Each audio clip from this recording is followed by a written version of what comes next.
Beyond the Junkyard.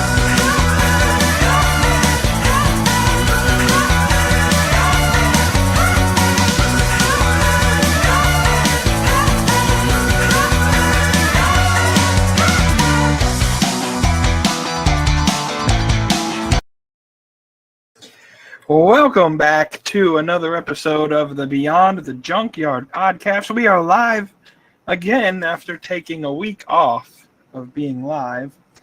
We are now live again. I hope you enjoyed the 2 episodes I pre-recorded and uploaded last week. Single, solo, dolo. I hope y'all enjoyed them.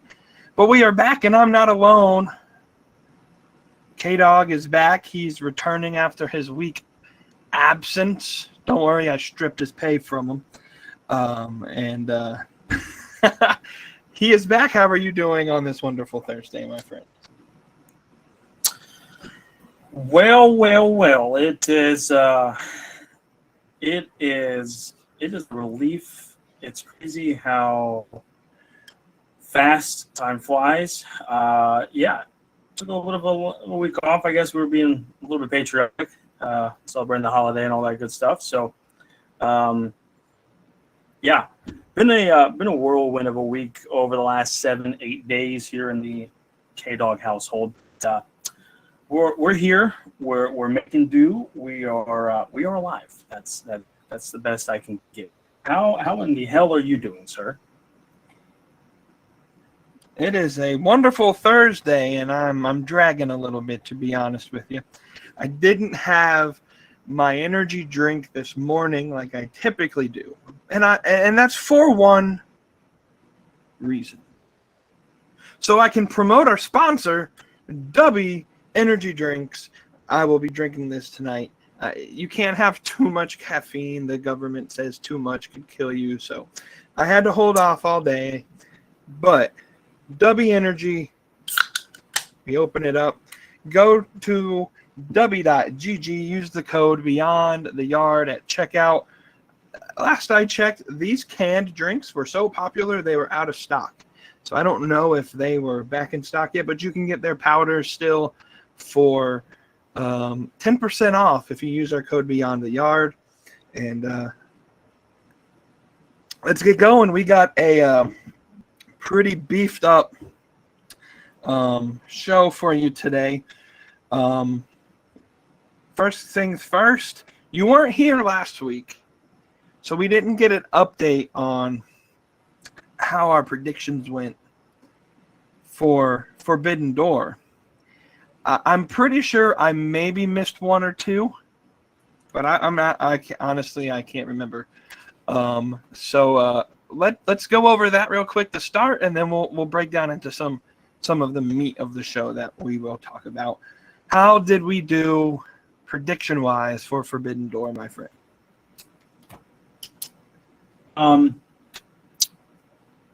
Tune in next week when I actually have the updates ready. I dropped the ball on that one.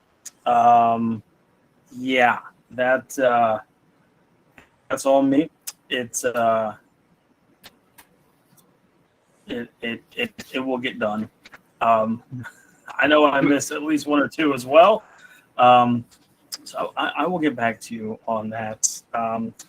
As you know, it's been a little bit of a whirlwind of the last 7 to 10 days over in this household. So luckily, this show is a good way to escape the reality of some sort. But the reality is, I haven't done that, and I know that if our EVPs here, they would find me and maybe suspend me. So I apologize for that. Hopefully, you're not one of those EVPs, and you accept my apology, and we'll get it next week. All right. Well, we'll hold you to that, and we'll ask you first thing next Thursday. A little more show next week, shall we? All right. Well, let's jump straight into the content. Then we're going to start by you see this link on the bottom. Now it's changed. Usually it's the W sponsorship and code and everything. I put an invite link right here on the bottom of the screen For anybody that isn't already in the Discord, use that link, join our Discord, because we are starting week number 1 of Technical Thursday. In fact, we already have the first matchups on the Discord ready for y'all to vote for. Let me show you what this looks like. The Discord here. Here it is. We're voting for Technical Thursday. First matchups are posted.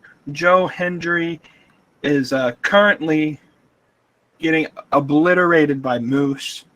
Can we switch that in his favor? Eric Young and Hammerstone are fighting.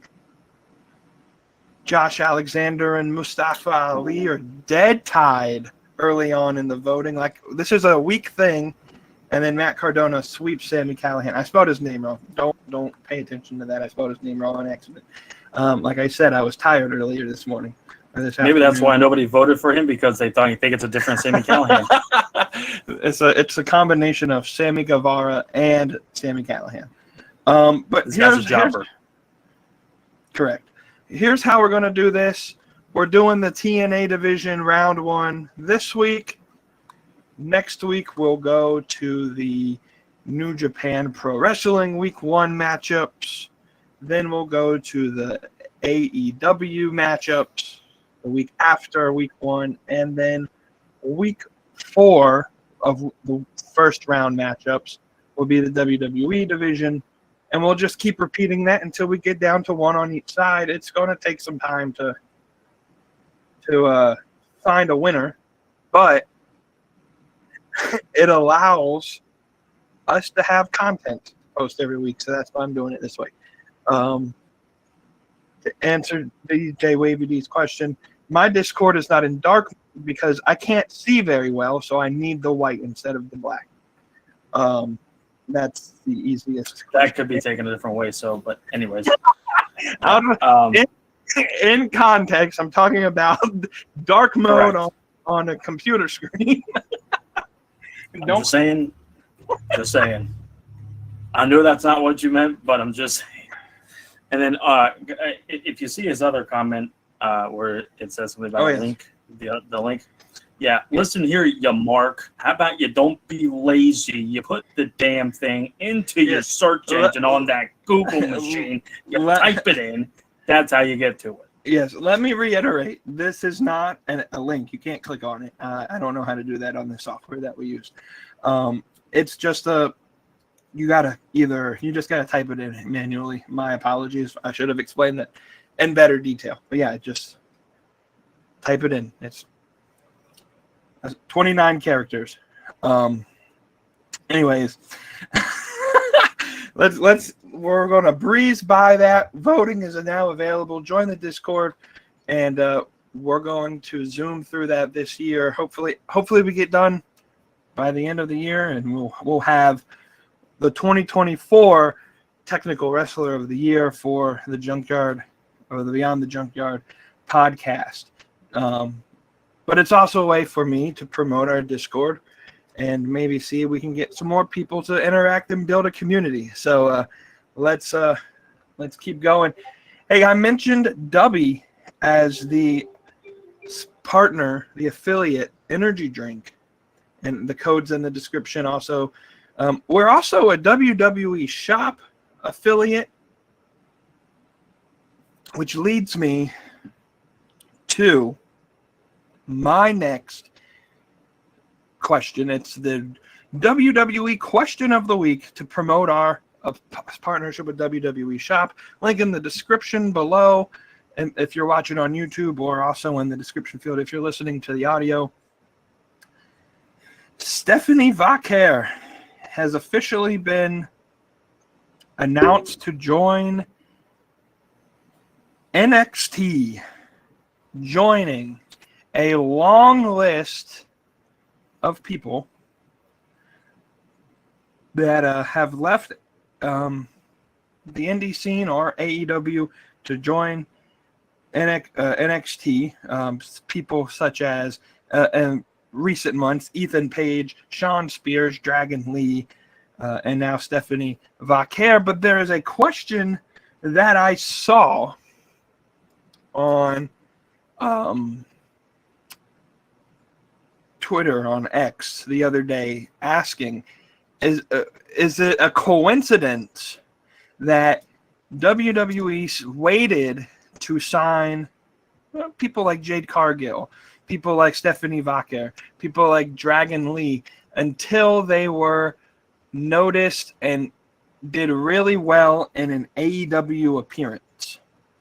If you think about it, Dragon Lee made several appearances when AEW had a partnership with Triple A, and then he decided to not join his brothers and went to WWE. Stephanie Vaquer, same thing.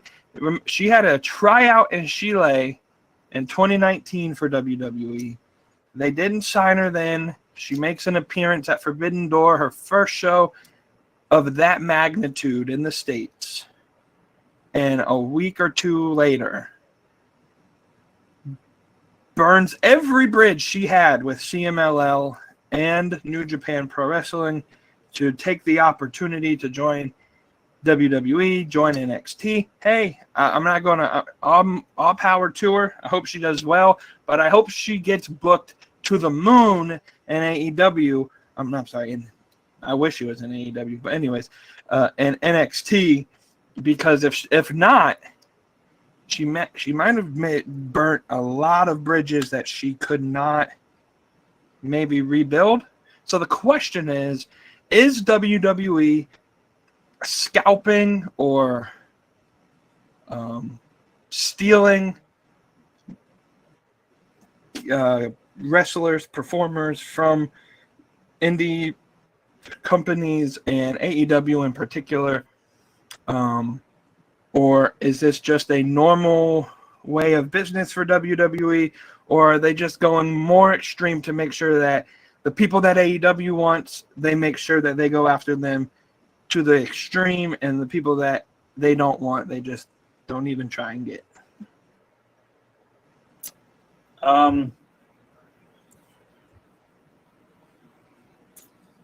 In a roundabout way, let's ask Paul Heyman and Eric Bischoff in 1996 when Bischoff signed Chris Benoit, Rey Mysterio, Eddie Guerrero, Dean Malenko, Chris Jericho, the WCW contracts from WWE, and see what the response is.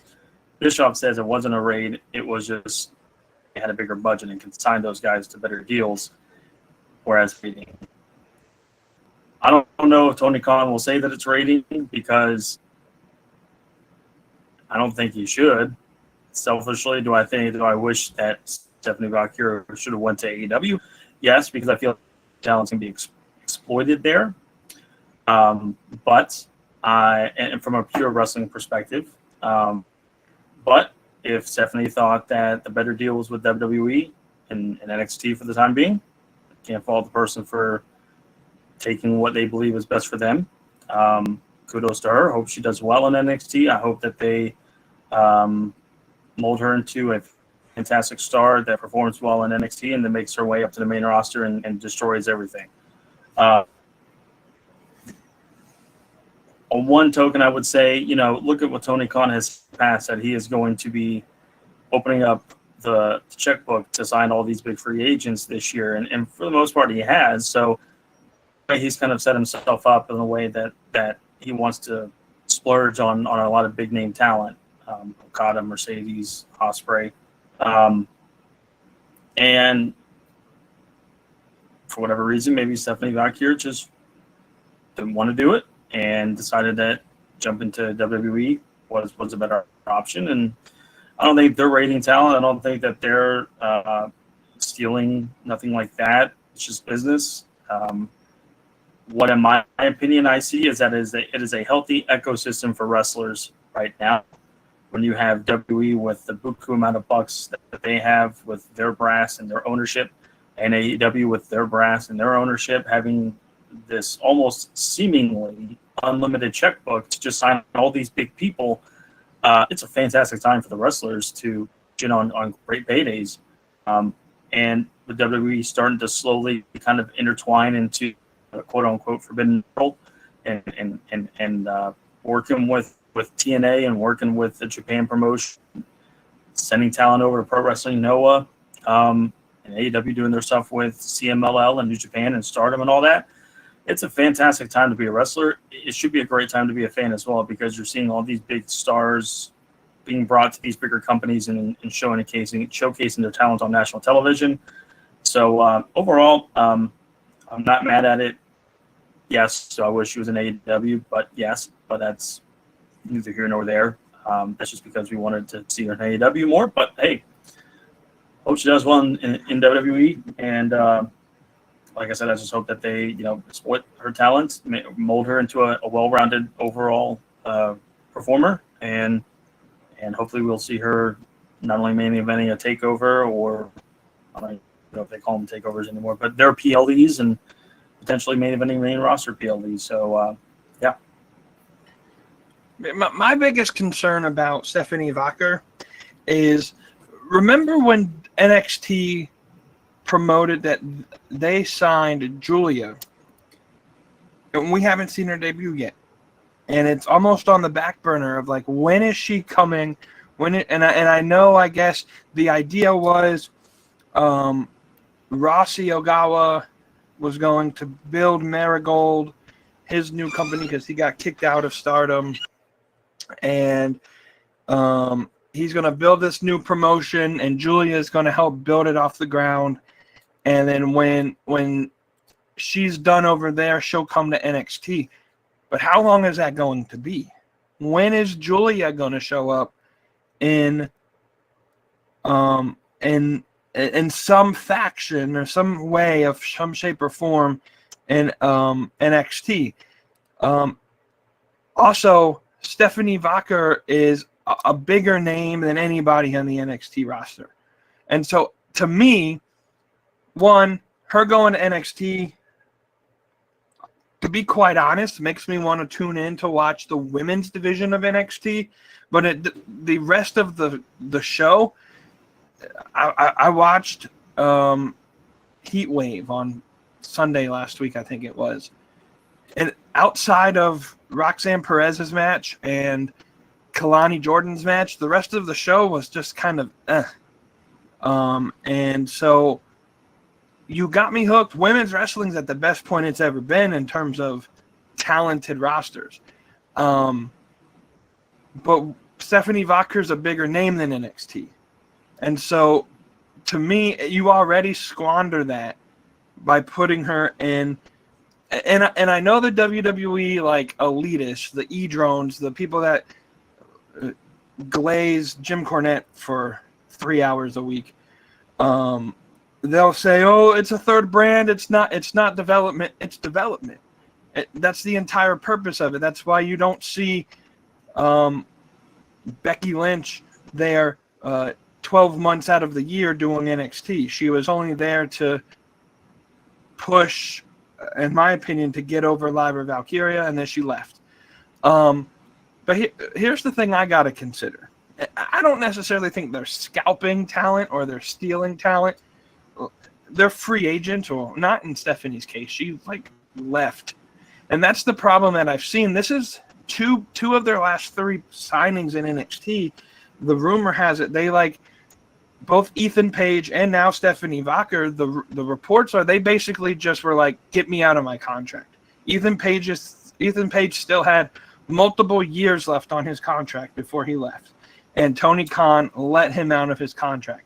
Stephanie Vacher was let out of her contract early because of this, and so that's a little sketchy on my behalf. I don't like when people who are under contract with other companies force their way out because of negotiations with another company, especially with the fact that you have a contract. It's different than the normal workforce where you're at will. You can negotiate with any company you want and leave whenever you want out of a regular job. I can negotiate with whoever I want and leave my current job if I wanted to at any time, and they could let me go at any time.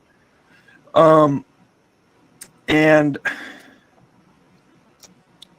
but these wrestlers, these performers have a contract, and also like the CMLL officials were pissed off that she's not doing the San Jose date.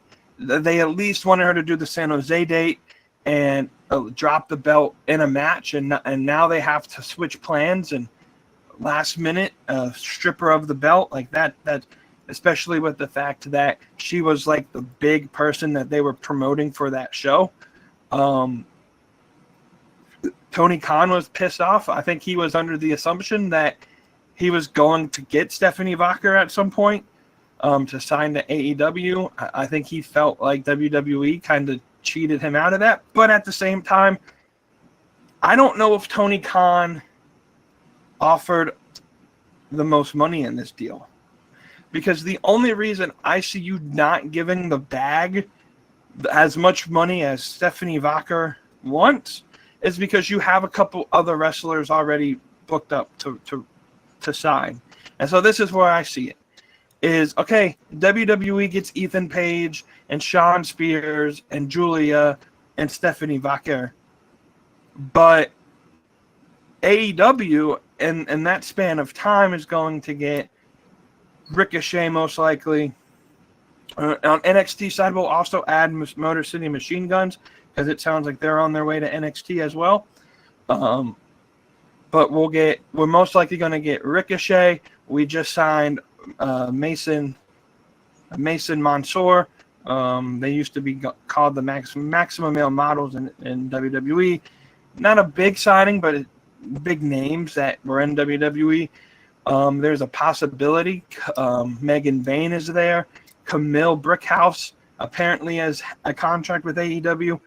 And then people want to say that it won't happen, but this is the only reason I don't think you give Stephanie the money that she wants is because you're paying big dollars for someone that deserves big dollars and has proven big dollars, and that's Becky Lynch. I still believe Becky Lynch is going to AEW. And maybe that's why they were okay letting Stephanie go. Because now they're going to bring a bigger name in the industry that is well known with the fans and have her debut, I would say probably at All In London. Kind of a homecoming. You're getting a returning Jamie Hayter at some point. Mariah May, as we saw on Dynamite, is a big star now with that moment at the end of the show last night. So I don't necessarily think they're stealing talent. I think their practices are a little sketchy. Just last minute pulling people from dates. But it's an open market and you're allowed to negotiate with whoever you want to negotiate with. I hope her the best. I really want to see her succeed because she's really one of the best women's wrestlers in the business. I don't trust the booking in NXT to book an outsider really well. And even if they do in NXT, if they get pushed to the main roster, typically they die there. So I'm not a big fan of that system. And I think she would have fit better as a system in AEW, but best of luck to her, and we can move on to AEW content now. Let's talk about Dynamite last night. Big takeaways, because here in a minute we're going to kind of predict some possible match cards for All In at the end of August. End of August. 25th of August. We have about a month and a half of build-up. We know we know at least two matches because they were made official last night. And let's get going. Big takeaways though first before we get there on Dynamite last night.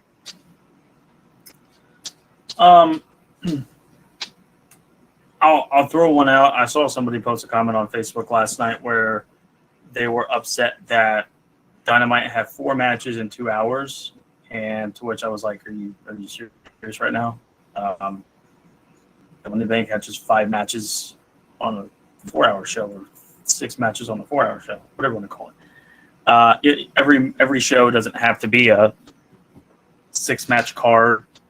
Right. You have to fill stories. You have to fill TV time for promos and vignettes and being able to build stories. So, not every show should be that way. That's coming from somebody who loves wrestling, loves to watch great wrestling. Right. I've been interjected with the AEW, WCW side of things, into the WWE style of give me booking, give me stories, give me entertained with the wrestling matches, but make me invest into the stories. So to that, I say, I thought it was a good show. I thought the entire show had a weird feel to it, and whether that means the pacing of the show, the way the segments were booked, I don't think it's that. Just the overall look of the show was so much different last. They had darkness to the arena, and it was a relatively good-sized crowd. I think 4,500 there in Calgary, which is a good number for Dynamite. It just seemed darker. They didn't have the LED boards in the arena going on. They didn't have the LED apron and the LED barricade.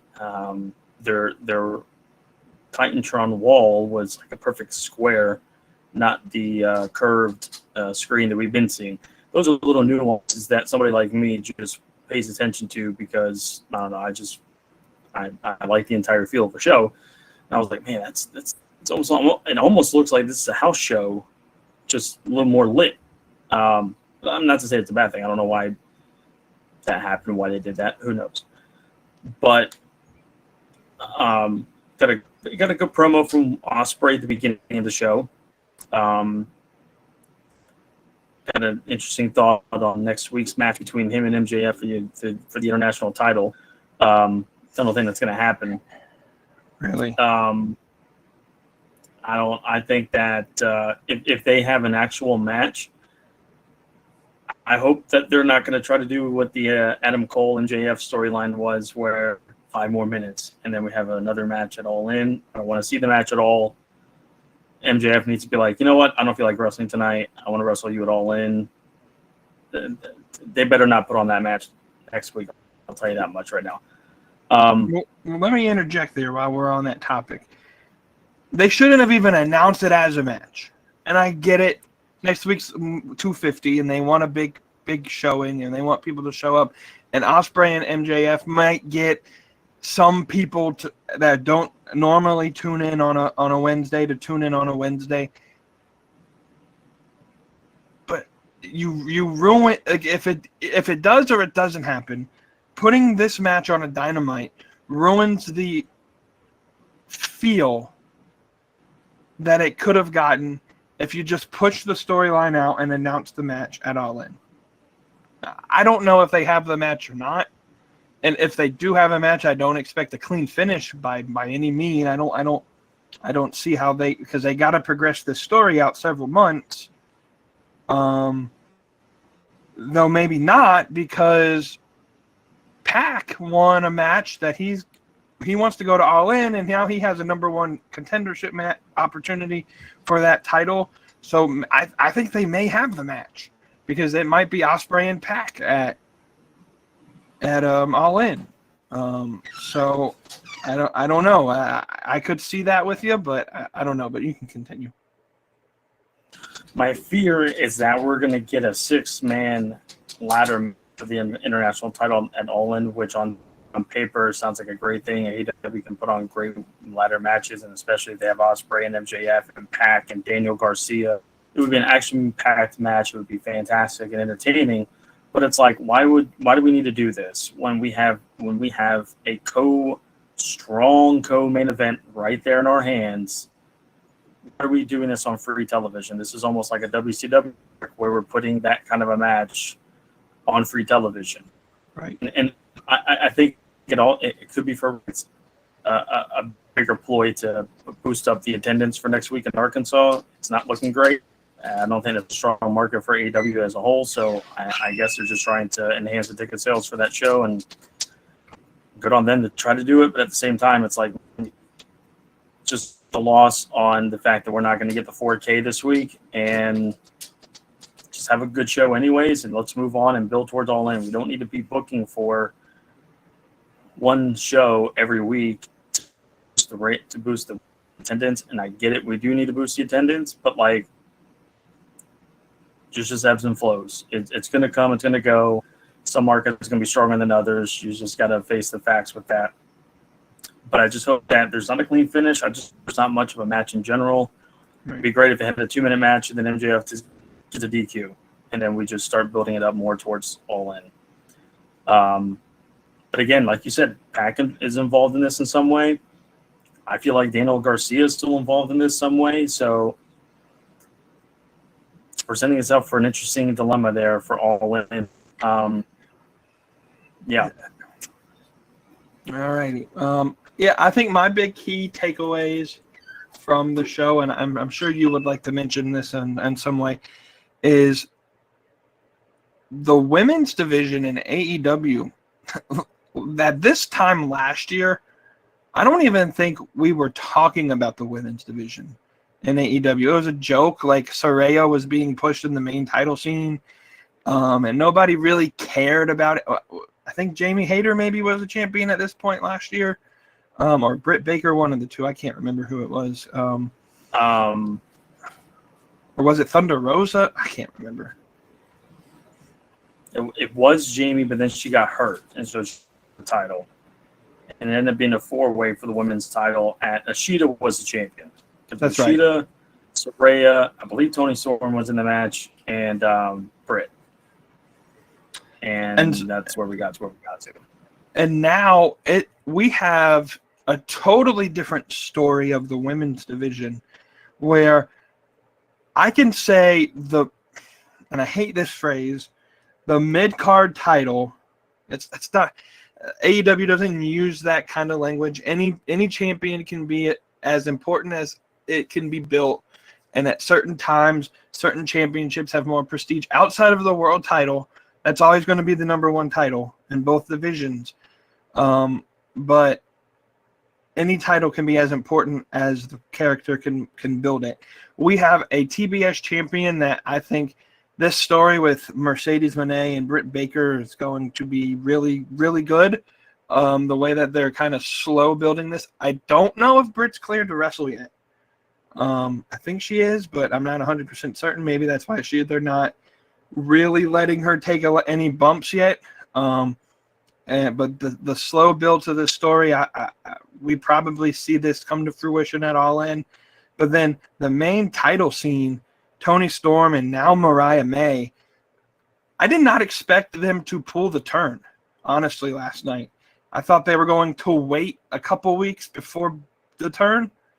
But the way that the turn happened, I don't think Toni Storm bladed. I think she literally was busted open by that belt. Like, she got whopped last night by Mariah May, and Luther flailed and through that table. She did not make contact with him.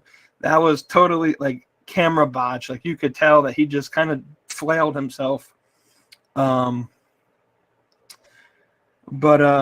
Anyways, the women's scene looks good. I think we're probably going to have 3, maybe 4 women's matches at All In. Because last night kind of told a story that I think we're getting at least a third women's match at All In. But with that being said, let's talk about some possible match cards for AEW All In. I had one created from last week. I have to change a few of my matches because of outcomes of things that happened. But I'll let you jump first. What are some matches that you're probably predicting a month and a half out for All In? So I think that I think with the Elite versus Team AEW stuff, I don't know if Blood and Guts is the be-all, end-all. It should be. If that's the case, where do we go from there? Because while we have Danielson versus Swerve for the world title at All In, Swerve has interjected himself to being the leader of Team AEW at Blood and Guts. So that's still fixated a storyline with him and the Elite, which technically, I mean, that'll come to fruition in 2 weeks' time. And I guess it does give us a whole month to build for Danielson versus Swerve, and maybe that's the goal. I hope so. I think that we could see trios match of some sort between Okada and the Elites versus somebody from Team AEW, whether it's FTR and somebody else, whether it's the Acclaimed and somebody else. I think that we are going to get a prominent Hangman Page singles match on the card. I'm not yet quite sure as to going to go up against. I need to figure that part out because unless it's going to be Jeff Jarrett, and I don't really want to see that as a pay-per-view match, to be quite honest with you. Yeah, number of the women's matches, we're going to have, obviously, Mariah's Tony. It's going to be Mercedes versus Britt. I think Statlander and Willow will finish up their feud at All In. To be honest with you, I wouldn't be surprised if we got an ROH Women's Championship match at All In. I kind of hope that doesn't happen. But, yeah, I think we definitely will see a fourth match of some sorts. I selfishly hope, kind of going all over the place here, but I selfishly hope we see the Young Bucks defend the tag titles because they haven't defended the tag titles in 2 months, it seems like. Mm-hmm. So maybe we get the Acclaim versus the Bucks at All In, build that up. That'd be, I think, a really good showing for both teams. And I think that that international title scene is just messy right now, so I'm not sure where it's going to go. Like I said, I unfortunately I could see that being some sort of ladder match or something crazy like that. I just kind of hope it doesn't. But when you have a big show like that, you're trying to showcase all your talent at one point on the biggest show, and that's usually what happens. Could you see that being some sort of like Dynamite, or not? Was it the what did I can't remember what they used to call it, where they had like the battle royal and the Joker would come out at the end, and we get some kind of like, could that be where they introduce Ricochet? Probably. They do have this whole little hologram vignette going on. That so regarding that, apparently it's some CMLL guy that I've never heard of that's going to play that character. Sean Ross Sapp mentioned who it was supposed to be, but I can't remember who it was. Some guy from CMLL is going to be All Elite here soon, apparently. Interesting. Well, that kind of throws that out of the way. Maybe he'll be in that. I don't know. I could see that little Casino Battle Royal, All In Battle Royal, whatever you want to call it. I could see that for either a future world title shot, future TNT title shot. I think that we're Prince Puma, Ricochet, whatever he's going to be called, does debut as a Joker and wins that. One thing I'm kind of not sure about right now is the TNT title scene. We don't have one at the moment, besides an open challenge of some sorts. I'm not sure where that goes. I think we get a trios tag team title match. Bang Bang Scissor Gang versus Patriarchy. Maybe the House of Black and the Patriarchy. Maybe kind of a 9-way match type of thing. Unless the Patriarchy and the House of Black have a match because they need to settle that who's going to be the number one contender type of thing. Unless the Patriarchy already are. But yeah, the international title scene is a little clouded. The TNT title scene is a little bit more clouded because I'm not real sure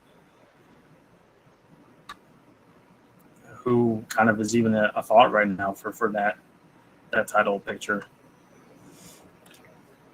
So big thing from Wavy D here. The Bucks have not defended their title in 80 days. Okada in 60 days. So, yeah, I'm of the opinion that this is your biggest show of the year. All your titles need to be defended in some shape, Sure. way, or form. Anything else that you had? I didn't mean to cut you off. But. No, you're good. That's kind of the biggest problem I have right now is that title scene. I'm kind of see where the international scene is going to come. Not sure where we're going with the TNT title at the moment. So last week, I put out a tweet on my personal page.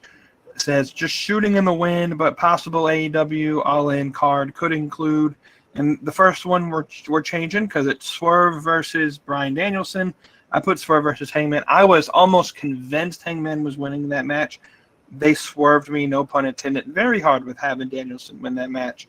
Though I think you mentioned it a couple weeks ago that it was very much a possibility that we could get it. So I'll give you your props there that on that swerve there. But we're going to get Swerve and Danielson. We got Tony Storm and Mariah May. As of now, I think we're getting MJF versus Will Ospreay in a singles match. Like you said, it's just very convoluted. I could see like they have this match next week and like Daniel Garcia shows up and beats the shit out of MJF and then it's a DQ and they don't finish the match. And so that invites Daniel Garcia to be put into this picture. I think we get Britt Baker and Mercedes Moné. Last night we saw Chris Statlander attack Willow. I think we're going to get Chris Statlander and Willow Nightingale again for the third, fourth time in the last couple months.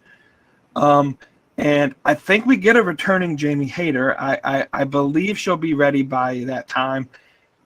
Unfortunately, she'll probably be on the pre-show. And the way that I see it is like Serena Deeb issues an open challenge like she's been doing here recently, and then we get the quick pop of Jamie Hayter returning to get the fans ready for the main card.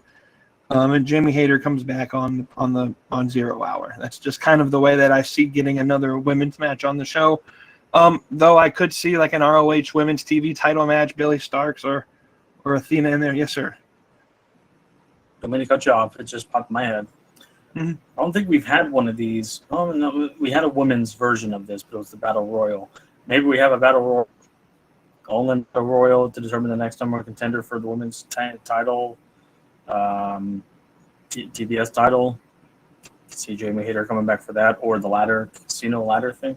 Sorry, just thought that would be a good way to bring it. But well, that would be better than a Serena Deeb singles match.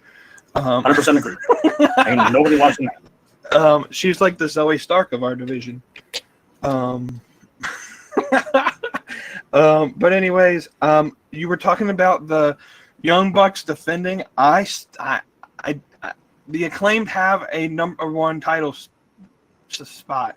They have a future tag match for the belt with the Young Bucks. I think they're going to drag this out. Unfortunately, they're going to drag it out a month and a half, and we're going to get the Young Bucks and the Acclaimed at All In. And then you were talking about the TNT title scene. Something's going to come out of Blood and Guts. And the only thing that I can think of off the top of my head right now of what the title scene is going to be, Jack Perry's going to be on the main card of All In this year instead of on the pre-show, and he won't have to say Cry Me a River like he did last year. He's going to fight Mark Briscoe for the TNT title. That's just kind of where I see it. Your ROH champion is going to fight Jack Perry for the internet or the TNT belt at All In. That's just the only way I see it. Unless Hangman turns on Jack Perry at Blood and Guts, that's where my thought was going. Maybe that's where we go. But because Mark Briscoe had a promo a week or two ago on Dynamite where he mentioned Jack Perry by name, that's where my head went instantly. But I could see Hangman and Jack Perry be having a feud there. And I think Okada needs to defend that, but there's really no story with Okada.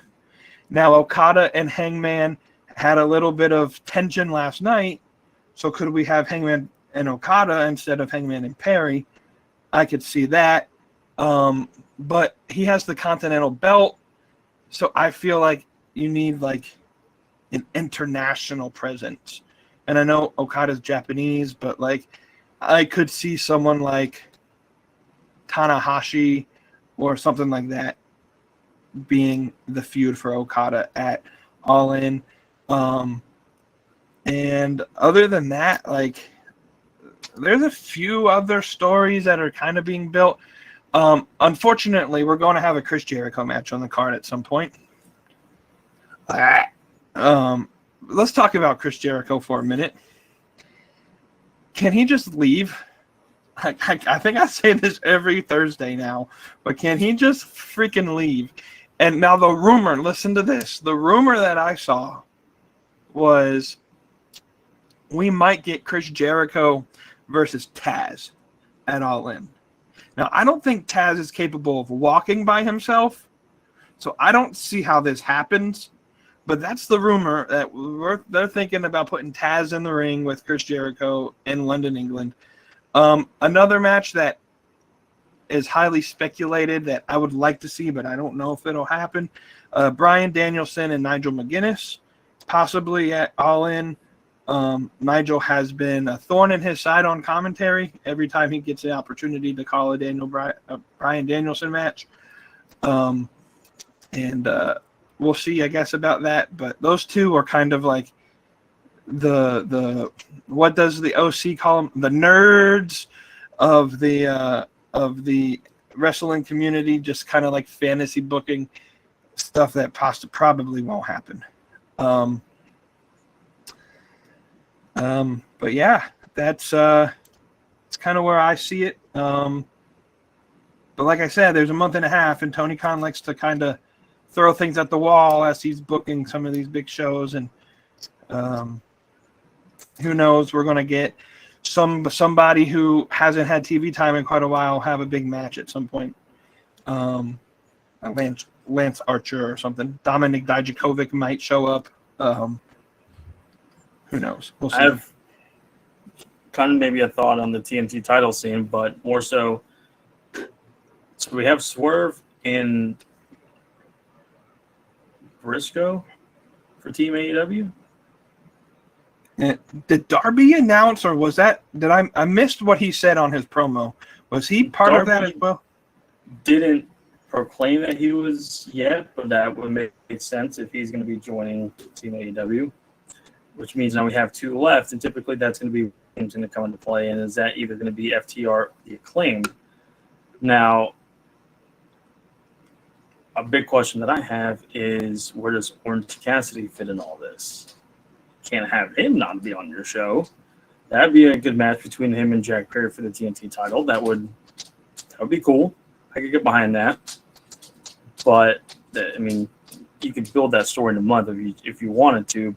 If he's not in the blood and guts match, like unless it interferes and helps Team AEW win, that may set up a thing between him and Perry at London. But at the moment, there's not much going on for him storyline wise that would seem like he's going to London in any capacity yet.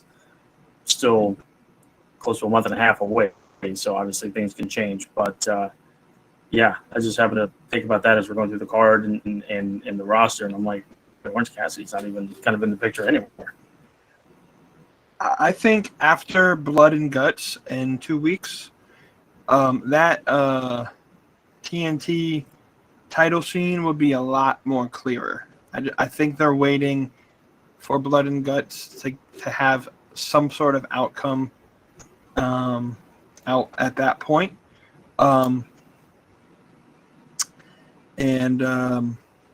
Yeah, we're still a month and a half away. So, like, there's, maybe 2 confirmed matches for All In right now, and it's the 2 matches we had last night to determine the women and the men's main titles. Anything could happen. Tony Khan has been kind of good at booking pay-per-views within the last couple of weeks.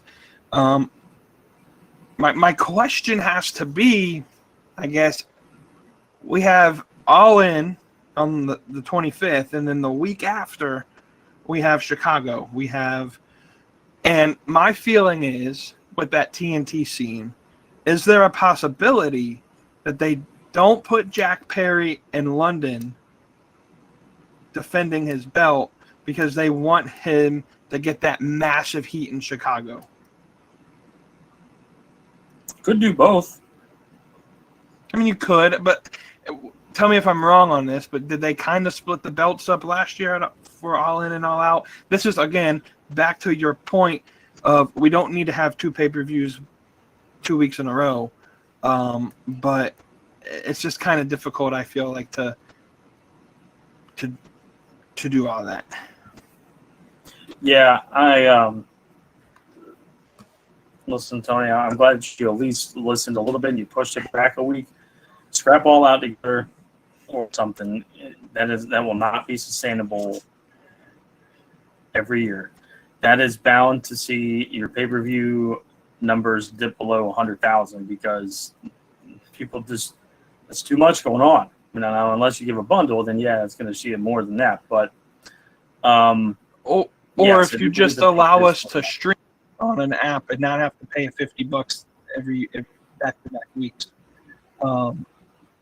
Can we get this media deal done? Like, Tony Khan made it seem like he was like on third base with this media deal. Like, can you get the home plate already, please?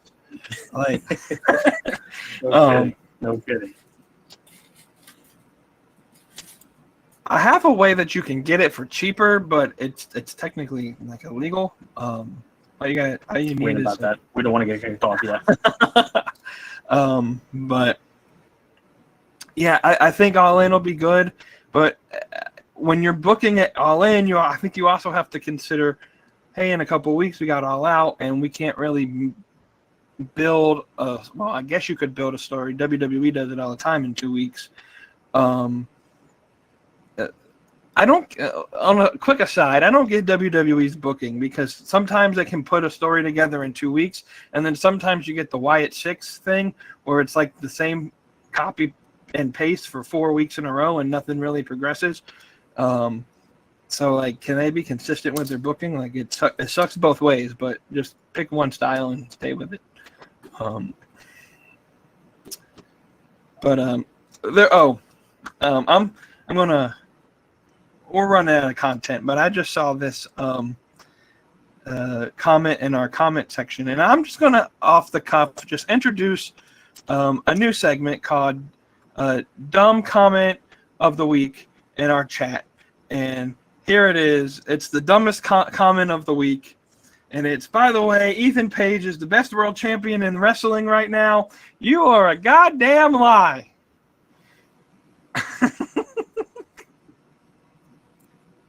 I can't get my thumb to work. Ethan Page, I told Cody that I was going to bitch about him for a minute because y'all yell at him. Last week I put an episode out about Ethan Page and how he bitched and complained about AEW, and then knowing myself, he fucking wins the NXT championship, and obviously I should have seen it coming because he read the script that everybody that gets force-fed from AEW to WWE reads when they come to WWE. The machine is great. The machine is great. And then he gets a world title after it. He didn't earn a damn thing. He sold out. Fuck Ethan Page. He can stay in NXT. We don't need him. He wasn't doing anything. All right, I'm done. This week's rant from JYJ is sponsored by W, where he gave him plenty of energy to be able to fuel this rant. Go to w.gg/beyond the yard. I think that's it. To score yours today. w.gg and the discount code box at checkout, Beyond the Yard, 10% off. I finished it already, so it's very good. I'm not going to fall asleep tonight, by the way. It works. And I have to stay up, though, because Eminem's new album comes out at midnight. So, anyways, we're running out of content, and we're rambling on here. They're going off in the chat about I'm the Jason Jordan of podcasting. I don't know what that means. Can someone? Means you have a nickname. You're the Jason Jordan of podcasting. I'm gonna put that on a shirt. There you go. Oh my God! I turned trash into treasure. I need one for me. I need one for me. But y'all decide right, that. I'm well, not designing anything. It's Triple J, James Jason Jordan. Triple J. I got you beat, Double J. It's Triple J. Junkyard Jason Jordan. Oh my goodness. Alrighty, guys. Well, we'll see y'all next week. I appreciate y'all for tuning in, and we will be back next Thursday with the results of the TNA Round 1 Discord vote. We will introduce the New Japan brackets next week, and we'll be bound to have some great discussion as we. I'll have the pay-per-view prediction record for sure. Oh yes, absolutely. Promise you. As you see, I'll put the link in the chat for all of y'all who don't know how to type yourself. Let me type this out. Well, actually, I can do it easier. I have an easier way of doing it. Hold on. I'll do it live so that you can see that I'm doing it. The link's in if you go to junkyardmediagroup.com, the link is there. But I'll make it easy for you. I should have known that it's a WWE fan that's going to complain about doing a little bit of research since they can't figure out who a New Japan wrestler is without a promo package. All right, here we go. The link is going. Once again, y'all go off on him. I didn't say none of this stuff. Get me out of this. There you go. The link is in the chat if you want to join the Discord. Before I go off on another rant, we'll see y'all next week on the Beyond the Junkyard Wrestling podcast. That's Kdawg. I am JYJ. We'll see y'all next week.